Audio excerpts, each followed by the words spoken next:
कहानी की शुरुआत होती है ग्रे नाम के एक कार मैकेनिक से, जो अपने गराज में एक कार को रिपेयर कर रहा होता है। ये कार इसके एक रेगुलर कस्टमर की होती है और आज इसे ये कार अपने कस्टमर को वापस देने जाना था। जब ग्रे गराज को बंद करके इस कार को उसके मालिक के पास छोड़ने के लिए निकलता है, तभी उसकी वाइफ आशा अपनी एआई ऑटोमेटिक कार में वहां आती है। आशा के पास जो ऑटोमेटिक कार थी वह काफी ज्यादा एडवांस थी। ये कार बिना स्टीयरिंग व्हील पकड़े इंसान को सिर्फ वॉइस मैसेज पर उसके लोकेशन तक पहुंचा देती थी। लेकिन ग्रे को एआई टेक्नोलॉजी बिल्कुल भी पसंद नहीं है। उसका मानना था कि ये रोबोटिक मशीन्स आगे जाकर इंसानों के लिए बहुत बड़ा खतरा बनेगी। लेकिन दूसरी तरफ ग्रे की वाइफ आशा एक बहुत ही बड़ी एआई कंपनी में काम करती है। इन दोनों की सोच में जमीन आसमान का फर्क था, लेकिन फिर भी ये दोनों एक दूसरे से बहुत ज्यादा प्यार करते थे। ग्रे अपनी वाइफ आशा से कहता है, चलो आज मैं तुम्हें किसी से मिलवाता हूँ। मेरा एक रेगुलर कस्टमर है जिसकी कार मैंने ठीक कर ली है और अब मुझे उसे उसकी कार वापस करनी है। आशा पहले तो वहाँ जाने से इनकार करती है, लेकिन ग्रे के बार बार कहने पर वो वहाँ जाने के लिए राजी हो जाती है। मगर ग्रे को पता नहीं होता कि आशा को वहाँ ले जाकर ये अपनी लाइफ की सबसे बड़ी गलती कर रहा है। उसके बाद ये दोनों उसी कस्टमर की कार में बैठकर उसके घर की तरफ निकल पड़ते हैं और आशा की ऑटोमेटिक कार भी उनके पीछे आ रही होती है, ताकि जब ग्रे अपने कस्टमर को उसकी कार उसके हवाले कर दे तो ये लोग अपनी ऑटोमेटिक कार में घर को वापस आ सके। वहाँ पहुंचने पर ग्रे अपनी वाइफ को एक आदमी एरन से मिलवाता है। तब ग्रे की वाइफ उसे देखकर काफी हैरान रह जाती है, क्योंकि एरन एक बहुत बड़ी टेक कंपनी का मालिक था। उसकी कंपनी एआई ऑटोमेटिक चीजें बनाती थी। यहाँ आशा अपने हस्बैंड ग्रे से कहती है, तुमने मुझे पहले क्यों नहीं बताया कि तुम मुझे एरन से मिलवाने ला रहे हो। असल में एरन ही ग्रे का रेगुलर कस्टमर था, लेकिन यहाँ हम देखते हैं कि एरन का नेचर थोड़ा अजीब सा था। उसे यह भी नहीं पता था कि जब किसी से मिलते हैं तो किस तरीके से मिला जाता है। आशा एरन से कहती है, मैं भी एक एआई टेक कंपनी में काम करती हूँ जो जल्द ही तुम्हारी कंपनी के बराबर में आ जाएगी। जिस पर एरन मुस्कुराते हुए कहता है, ऐसा कभी नहीं हो सकता, चलो दिखाता हूँ क्यों। और फिर एरन उन दोनों को अपनी लैब में ले गया। वहाँ एरन ने खुद का बनाया हुआ एक स्पेशल चिप बताया, जो कि एक एआई यानी आर्टिफिशियल इंटेलिजेंस चिप थी, और उस चिप को उसने नाम दिया था स्टेम। वो बताता है कि ये चिप कुछ भी कर सकती है, क्योंकि इसमें बहुत सारे पावर्स हैं और इससे तेज दिमाग आज तक किसी ने भी नहीं बनाया। इस इन्वेंशन को देखने के बाद ग्रे और उसकी वाइफ अपनी इलेक्ट्रिक कार से घर वापस जा रहे होते हैं। कार ऑटोमेटिक मोड पर थी। आशा और ग्रे गाड़ी के पिछले सीट में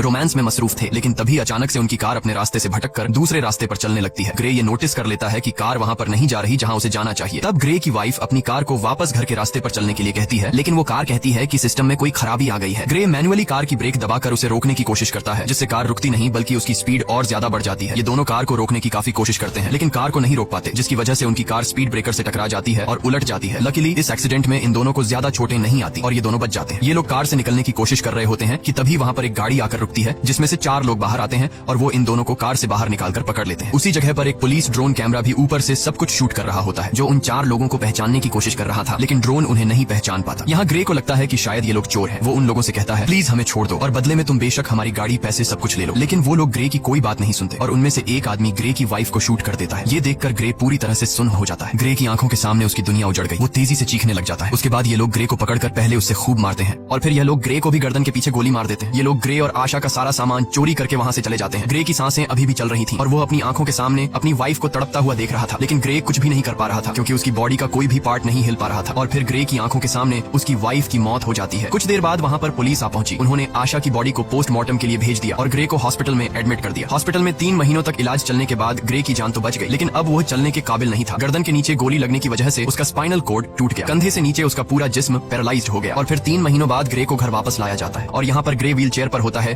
क्योंकि उसके सिर के अलावा पूरी बॉडी बेजान थी। अब ग्रे कोई भी काम नहीं कर सकता था, इसीलिए उसका काम करने के लिए उसके घर पर एक रोबोट मशीन थी जो उसका सारा काम करती थी और उसकी मदर उसका ख्याल रख रही थी। लेकिन ग्रे के लिए अब जिंदगी बोझ बन चुकी थी। उन 4 किलर्स ने न सिर्फ उसकी वाइफ को मार डाला, बल्कि उसकी जिंदगी उजाड़ दी। वो बदले की आग में जल रहा था। बस ग्रे के पास एक ही उम्मीद बची थी, जिसके सहारे वो जी रहा था। वो अपनी वाइफ के किलर्स को जल्द से जल्द जेल की सलाखों के पीछे देखना चाहता था। इसीलिए वो पुलिस स्टेशन जाता है। पुलिस स्टेशन में ग्रे उनसे अपनी वाइफ के किलर्स के बारे में पूछता है, तो वो डिटेक्टिव कहती है कि इनमें से अभी तक किसी का भी पता नहीं चल पाया। वहाँ हमारे पुलिस का ड्रोन कैमरा तो मौजूद था, लेकिन फुटेज धुंधली थी, जिससे कातिलों का पता नहीं चल पा रहा है और पुलिस अब और इन्वेस्टिगेशन कर रही है। हम बहुत जल्द उन्हें ढूंढ लेंगे। तब ग्रे ये सुनकर काफी ज्यादा डिसअपॉइंट हो जाता है, क्योंकि काफी टाइम से ग्रे पुलिस से बस यही सुनता आ रहा था कि हम इन्वेस्टिगेशन कर रहे हैं। अब ग्रे पूरी तरह से हिम्मत हार चुका था और वो इस तरह से जीना भी नहीं चाहता था, क्योंकि उसकी जो उम्मीद थी अपनी वाइफ के कातिलों को जेल की सलाखों के पीछे देखने की, उससे वो अधूरी नजर आने लगी। ग्रे को समझ आ गया था कि पुलिस उन 4 कातिलों को कभी नहीं पकड़ पाएगी, इसीलिए अब वो खुद को मारने की सोचने लगा। ग्रे वहाँ पर मौजूद रोबोट मशीन की मदद से मेडिसिन का ओवरडोज ले लेता है, जिससे वो बेहोश हो गया। अच्छी बात यह थी कि उसके घर पर लगे एआई सिस्टम ने वक्त पर एम्बुलेंस को फोन कर दिया, जिससे ग्रे की जान बच गई। और यहाँ ग्रे से मिलने उसका वही रेगुलर कस्टमर एरन आता है। वो ग्रे से कहता है, मुझे तुम्हारी ये हालत देखकर बहुत बुरा लग रहा है। एरन ग्रे को दोबारा अपने पैरों पर खड़ा होकर जीने की उम्मीद देता है और कहता है, ग्रे क्या तुम्हें याद है मैंने तुम्हें एक बार एक पावरफुल एआई चिप दिखाई थी। अगर तुम उसे अपनी बॉडी के अंदर लगा दो तो तुम एक बार फिर से चलने के काबिल हो जाओगे, साथ ही साथ बहुत ज्यादा पावरफुल भी हो जाओगे। लेकिन ग्रे एरन की इस ऑफर से इनकार कर देता है। ग्रे कहता है, अब मैं ये जिंदगी नहीं जीना चाहता। तब एरन उससे कहता है, सोच लो ग्रे, ये चिप तुम्हारी वाइफ को तो जिंदा नहीं कर सकती, लेकिन तुम्हें एक बार फिर जीने का मौका दे सकती है। अगर तुम्हारी वाइफ भी जिंदा होती तो वो भी यही चाहती। ये बात ग्रे के दिमाग को टच कर गई। वो सोचने लगा कि अगर मैं ठीक हो गया तो अपनी वाइफ का बदला ले सकूंगा, इसीलिए वो एरन की बात मान जाता है। अब यहाँ पर हम ये जान पाते हैं कि एरन को ग्रे से कोई हमदर्दी नहीं थी। वो बस ग्रे के पास अपने मकसद के लिए ही आया था, क्योंकि वह अपनी एआई चिप को किसी की भी बॉडी में इंसर्ट करना चाहता था। वो चेक करना चाहता था कि उसका इन्वेंशन सक्सेसफुल है भी या फिर नहीं। इसीलिए एरन वो चिप ग्रे की बॉडी में डालकर सीक्रेटली एक्सपेरिमेंट करना चाहता है, क्योंकि गवर्नमेंट इस तरह के एक्सपेरिमेंट्स करने की इजाजत नहीं देती। अगले सीन में हम देखते हैं कि एरन अपने घर में ग्रे की बॉडी पर एक्सपेरिमेंट कर रहा होता है। यहाँ ग्रे की स्पाइनल कॉर्ड में वो चिप इम्प्लांट की जाती है। वो चिप सीधा ग्रे के दिमाग से जुड़ गया। ऑपरेशन के कुछ घंटे बाद ग्रे को होश आता है तो डॉक्टर उसके हाथ और पांव को मूव करने की कोशिश करती है और ये चेक करती है कि क्या ग्रे अपने हाथ और पांव को अब महसूस कर पा रहा है या फिर नहीं। तब ग्रे की हालत देखकर वो लोग समझ जाते हैं कि चिप ने ग्रे की बॉडी पर असर नहीं किया। एरन बहुत ज्यादा मायूस हो जाता है क्योंकि उसके इतने सालों की मेहनत जाया हो गई थी। लेकिन तभी ग्रे अपने हाथों को मूव करने लगता है। ये देखकर वो लोग हैरान रह जाते हैं और अब ग्रे अपने दोनों हाथों को मूव कर पा रहा था और फिर देखते ही देखते ग्रे अपने दोनों पैरों पर खड़ा हो जाता है। खुद को ठीक होता देखकर ग्रे बहुत ज्यादा खुश हो जाता है। अब वो पहले से भी ज्यादा पावरफुल खुद को फील करने लगा। एरन भी अपनी एक्सपेरिमेंट को सक्सेसफुल होता देखकर काफी खुश हो जाता है। फिर यहाँ पर एरन ग्रे से एक कॉन्ट्रैक्ट पर साइन करवाता है जिसमें वो किसी को भी नहीं बताएगा कि वो चल सकता है और उसे सबकी नजरों में पैरालाइज्ड बनकर रहना होगा, क्योंकि अगर गवर्नमेंट को पता चला कि ग्रे चिप के जरिए दोबारा से चल पा रहा है तो एरन को अरेस्ट कर लिया जाएगा और ग्रे की बॉडी से उस चिप को निकाल लिया जाएगा, क्योंकि उस चिप को किसी की बॉडी में इंजेक्ट करना इलीगल है। उसके बाद ग्रे अपने व्हील चेयर पर बैठकर घर आ जाता है। यहाँ उसे पता चलता है कि उसके लिए डिटेक्टिव का भेजा एक पैकेज आया है जिसमें ग्रे की वाइफ की पोस्टमार्टम रिपोर्ट और उसके केस से रिलेटेड कुछ इन्फॉर्मेशन थी। ग्रे उस दिन पुलिस ड्रोन से रिकॉर्ड की गई फुटेज देखने लगा, लेकिन फुटेज क्लियर नहीं थी, इसलिए ग्रे को किलर्स के बारे में कोई जानकारी नहीं मिल पाई। वो मायूसी में ड्रिंक करने लग जाता है। तभी अचानक उससे एक आवाज आई। क्या तुमने फुटेज में एक चीज नोटिस की? ये आवाज सुनकर ग्रे यहाँ वहाँ देखने लगा, लेकिन उसे कोई भी नजर नहीं आया। ग्रे घबरा कर बोला, कौन है? सामने आओ। तभी फिर से आवाज आई, शांत हो जाओ ग्रे, मैं तुम्हारे अंदर की वो एआई चिप हूँ, वही सिस्टम जो तुम्हारी बॉडी चला रहा है। यहाँ पर ग्रे सोचता है कि शायद वो पागल हो गया है, जिस पर वो चिप कहती है, नहीं ग्रे, तुम पागल नहीं हुए हो। ऑपरेशन के दिन के बाद मैं तुम्हारे साथ हूँ, तुम जो देख सकते हो वो मैं भी देख सकती हूँ। जिस पर ग्रे ने पूछा कि क्या तुम्हें और कोई सुन सकता है? चिप ने जवाब दिया, नहीं, मुझे सिर्फ तुम ही सुन सकते हो। यहाँ पर वो चिप ग्रे की हेल्प करने की कोशिश करती है ताकि ड्रोन की मदद से ग्रे को पता चल सके कि उसकी वाइफ को मारने वाले लोग कौन थे। ग्रे के साथ यहाँ पर वो चिप भी सब कुछ देख पा रही थी जो ग्रे अपनी आंखों से देख सकता था। चिप ग्रे का ध्यान फुटेज में एक किलर की तरफ करती है और कहती है, देखो ग्रे, इन चारों में से एक की बॉडी पर टैटू बना हुआ है, लेकिन ये टैटू बिल्कुल भी क्लियर नहीं दिख रहा था। इसलिए ग्रे बोला, ये तो बहुत ज्यादा ब्लर है, इसे मैं देख नहीं सकता। जिस पर वो चिप कहती है, तुम्हें नहीं दिख रहा पर मैं तो देख सकती हूँ, मैं इस टैटू का एक क्लियर इमेज बना सकती हूँ, बस तुम एक पेपर और पेंसिल उठा लो। ग्रे के पेपर और पेंसिल उठाने के बाद चिप ग्रे के हाथ की मदद से बिल्कुल परफेक्ट वही टैटू बना लेती है और जब ग्रे उस टैटू को देखता है तो पता चलता है कि यह एक मिलिट्री टैटू है। रिसर्च करने के बाद ग्रे को उस टैटू वाले आदमी के बारे में पता चल जाता है। ग्रे हैरान रह जाता है कि उस चिप ने तो कुछ ही मिनटों में उस कातिल का टैटू और एड्रेस निकाल कर दे दिया, जो कि पुलिस कई महीनों से इन्वेस्टिगेशन करने के बावजूद भी उन कातिलों को ढूंढ नहीं पाई। ग्रे बहुत खुश हो जाता है क्योंकि उसे अपनी वाइफ के किलर्स में से एक किलर का पता चल चुका था। तब ग्रे उसके बारे में पुलिस को इन्फॉर्म करने का सोचता है, लेकिन यहाँ चिप ग्रे को ऐसा करने से रोक देती है। वो उससे याद दिलाती है कि तुम्हें एरन ने ये सब कुछ करने से मना किया था, तुम भूल गए कि तुमने एरन के साथ कॉन्ट्रैक्ट साइन किया था कि तुम लोगों के सामने कभी भी ये नहीं जाहिर करोगे कि तुम चल फिर सकते हो, और अगर तुम पुलिस को इस किलर के बारे में बताओगे तो पुलिस उल्टा तुमसे पूछेगी कि तुम्हें कैसे इन किलर्स के बारे में पता चला और तुमने ये टैटू किस तरह से बनाया। ग्रे चिप से पूछता है, तो फिर तुम बताओ अब मैं क्या करूं? चिप ग्रे से कहती है, पहले तुम खुद उस आदमी के एड्रेस पर जाओ और उसके खिलाफ सबूत इकट्ठा करो। इसीलिए ग्रे अब खुद वहां पहुंच जाता है, लेकिन वहां पर पुलिस ड्रोन थे, इसीलिए ग्रे उन ड्रोन के सामने अपनी व्हील चेयर पर ही बैठा रहता है। और जब ड्रोन वहां से चले जाते हैं तो ग्रे चुपके से वहां से खड़ा होकर किलर के घर की तरफ जाता है। वो किलर के घर के दरवाजे को खोलकर घर के अंदर चला जाता है। वहां जाकर वो एविडेंस ढूंढने लग जाता है और यहाँ पर ग्रे को पता चलता है कि उस किलर को किसी ने बहुत सारे मैसेजेस किए हैं। ग्रे के अंदर लगी चिप उन मैसेजेस को कुछ सेकंड के अंदर ही पढ़ लेती है। चिप ग्रे से कहती है कि इन मैसेजेस में ओल्ड बोन नाम की जगह का बार बार बताया गया है, क्या तुम्हें इसके बारे में कोई जानकारी है? ग्रे ने कहा, हाँ, ये हमारे घर के पास ही एक बार का नाम है। इन्हीं बातों के बीच ग्रे को किसी के आने की आवाज सुनाई देती है। असल में वहाँ पर वो किलर था जो कि वापस आ गया था। वो किलर देखता है कि उसके टेबल पर सारा सामान बिखरा हुआ है। तभी वो किलर सामने लगे शीशे से ग्रे को देख लेता है। वो फौरन ग्रे पर हमला कर देता है और उससे पूछता है, तुमने मुझे कैसे ढूंढा? तब ग्रे इस बात का कोई जवाब नहीं देता और ग्रे किलर से पूछता है, तुम बताओ मेरी वाइफ को किसने मारा था? वो किलर बहुत ज्यादा ताकतवर था, इसीलिए वो ग्रे पर भारी पड़ने लगता है। इससे पहले कि वो ग्रे को मार पाता, ग्रे के अंदर लगी चिप ग्रे से पूछती है, तुम मुझे अपनी बॉडी का फुल कंट्रोल दो ताकि मैं कुछ कर सकूं। जिसके बाद ग्रे बिना सोचे समझे उसे परमिशन दे देता है। चिप को परमिशन मिलने के बाद ग्रे एकदम से उस किलर पर अटैक कर देता है और उसे काफी बुरे तरीके से मारने लगता है। वो किलर भी परेशान हो जाता है कि आखिर अचानक इसमें इतनी ताकत कहां से आ गई, और ग्रे भी सोच में पड़ जाता है कि आखिर मैं इतना ताकतवर कैसे हो गया। यहाँ पर ग्रे उस किलर को खुद के हवाले करने के लिए कहता है, लेकिन वो किलर उस पर एक नाइफ से अटैक कर देता है। तो वो चिप सारी सिचुएशन को संभालते हुए उस किलर को मार डालती है और तब वो चिप किलर को मारने के बाद बॉडी कंट्रोल ग्रे को वापस दे देती है। ये देखकर ग्रे बहुत परेशान हो जाता है क्योंकि वो किलर को जान से मारना नहीं चाहता था। उसे लगा कि अब उसका जेल जाना पक्का है। वो चिप ग्रे से कहती है कि घबराओ मत ग्रे, तुम्हें कुछ नहीं होगा, बस तुम यहाँ जल्दी से अपने सारे फिंगरप्रिंट्स मिटा दो। अब यहाँ पर वो चिप जैसे कहती है, ग्रे बिल्कुल वैसे ही करता है। कुछ देर बाद पुलिस उस आदमी की बॉडी को पोस्टमार्टम के लिए ले गई, जहाँ हम उस डिटेक्टिव को देख पाते हैं। डिटेक्टिव को पोस्टमार्टम के दौरान पता चला कि उसकी बॉडी के अंदर एक वेपन इंसर्ट था और साथ साथ उसकी पूरी बॉडी में छोटी छोटी वायर्स थी। यानी वो किलर एक अपग्रेडेड इंसान था जो किसी भी आम इंसान से काफी ज्यादा पावरफुल था। दूसरी तरफ एरन ग्रे पर काफी गुस्सा करता है, तुमने उस किलर को क्यों मारा? ये काम काफी रिस्की था, अगर तुम पकड़े जाते तो तुम्हारे साथ मैं भी जेल चला जाता। मैंने इस चिप को तुम्हारे अंदर इसलिए इंसर्ट नहीं किया कि तुम अपनी वाइफ का बदला लो, और अगर दोबारा तुमने इस तरह की कोई हरकत की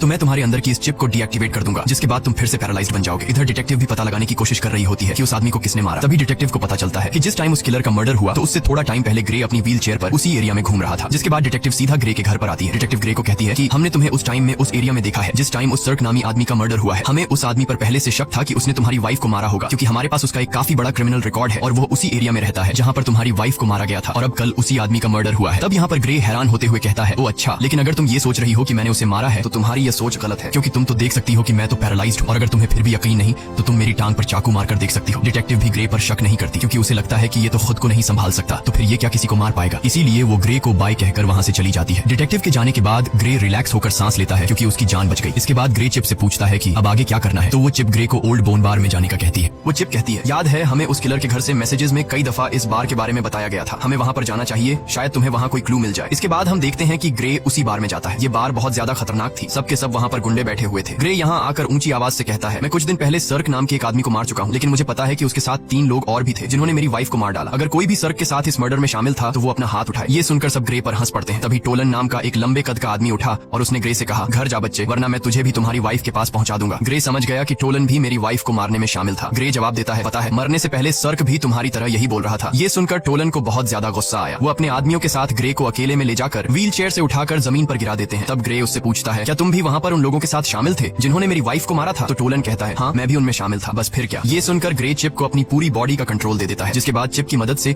ग्रे उसके पास 2 आदमियों को मार गिरा देता है और फिर टोलन को भी बुरी तरीके से पिटने लग जाता है। ग्रे टोलन को नीचे जमीन पर गिराकर उससे पूछता है, तुम्हारे 2 और साथी कहाँ हैं और तुम लोगों ने मेरी वाइफ को क्यों मारा? लेकिन टोलन डरने के बजाय उल्टा हंस रहा था। वो ग्रे को कुछ भी नहीं बताता। तभी वो चिप ग्रे से कहती है, अगर तुम चाहो तो मैं बड़ी आसानी से इसका मुंह खुलवा सकती हूँ। ग्रे कहता है, क्यों नहीं, तुम जरा ट्राई करो। वो चिप उस किलर का फेस पूरी तरह से कट कर देती है। ग्रे पूछता है, अब बता क्यों मारा था मेरी वाइफ को? टोलन की सारी हेकड़ी निकल गई और फौरन उसने कहा, हमें पैसे मिले थे तुम्हारी वाइफ को मारने के लिए और मुझे फिस्क ने पैसे दिए। लेकिन इससे पहले कि ग्रे उससे फिस्क के बारे में कुछ पूछ पाता, वो आदमी वहीं पर मर जाता है। ग्रे गुस्से में चिप से कहता है, मैंने उसे मारने को तो नहीं कहा था, बस तुम्हें सिर्फ इसका मुंह खुलवाना था। तभी ग्रे की नजर उस मरे हुए आदमी के गले में लगी चेन पर पड़ी, जिस पर उसे बनाने वाली कंपनी का बोल्ट नाम लिखा था। ये देखकर ग्रे को शॉक हुआ, क्योंकि उस कंपनी में ग्रे की वाइफ आशा काम करती थी, यानी आशा के अपने ही कंपनी वाले उसे मरवाना चाहते थे। उधर एरिन को पता चल चुका था कि ग्रे ने फिर से किसी की जान ले ली। अब वो जल्दी से चिप को शट डाउन करने की कोशिश कर रहा था। तभी वो चिप ये बात ग्रे को बता देती है कि मुझे एरिन शट डाउन करने की कोशिश कर रहा है, इसीलिए हमें जल्द से जल्द कुछ करना होगा। ग्रे बोला, अब क्या करें? तभी वो चिप ग्रे को एक हैकर के बारे में बताती है, ताकि उस हैकर की मदद से एरिन की इनपुट को हटा सके, जिससे एरिन का होल्ड खत्म हो जाएगा और वो कुछ भी नहीं कर पाएगा। चिप ग्रे को जेमी नाम के एक हैकर का पूरा एड्रेस दे देती है। इसके बाद ग्रे उस हैकर के पास जाने लगता है। कुछ देर बाद ग्रे उस हैकर के फ्लैट तक पहुंच जाता है, लेकिन दूसरी तरफ एरिन उस चिप को 30% शट डाउन कर देता है, जिससे ग्रे की एक टांग पैरालाइज हो जाती है। लेकिन ग्रे फिर भी हिम्मत करके ऊपर जाता है। एरिन तेजी से चिप को शट डाउन करने के काम पर लगा रहता है, जिससे ग्रे का एक हाथ और एक पांव पैरालाइज हो जाता है। लेकिन इससे पहले कि एरिन ग्रे को पूरी तरह से पैरालाइज कर देता, ग्रे हैकर के डोर तक पहुंच जाता है। इसके बाद एरिन ग्रे को 100% शट डाउन कर देता है। अब ग्रे पूरी तरह से पैरालाइज हो चुका था। अच्छी बात यह थी